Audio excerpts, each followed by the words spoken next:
You are not just a person with thoughts, you are a network of conversations. Everything you think, feel, and believe was downloaded, like software pre-installed on a computer. And if you don't understand the network that you're running on, you're going to live your whole life thinking that it's actually you. You didn't choose your culture. You didn't choose your family. You didn't choose your language. You didn't choose your religion that you were born into. You were born into a network of conversations, a preset system that shaped how you relate to life. And like neurons wiring together, those early thoughts became hardwired neural pathways. They became you, or at least who you think you are. Be ye transformed by the renewing of your mind. That's Romans 12:2. But how can your mind be renewed if you don't even know what's running it?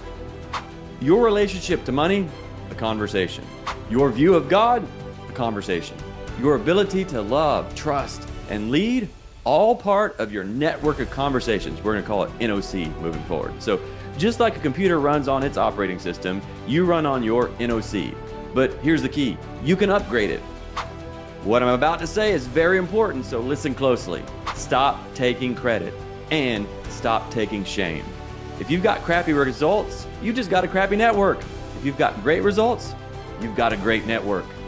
The rarest thing in the world is a human who transcends the NOC that they were born into. That person doesn't just react, they remember who they are. You were domesticated into Babylon's network, but you were called to embody the kingdom's network. In the beginning was the Word, the Logos, the divine conversation. But in Pentecost, it became Rhema, the living word spoken in every tongue, understood by all through the Holy Spirit. So thoughts become patterns, patterns become paradigms, and paradigms become prisons, unless you break the loop by entering the eternal now. And when you stop identifying as your thoughts, then you wake up as the I am. You are not your thoughts, you're the one listening to them.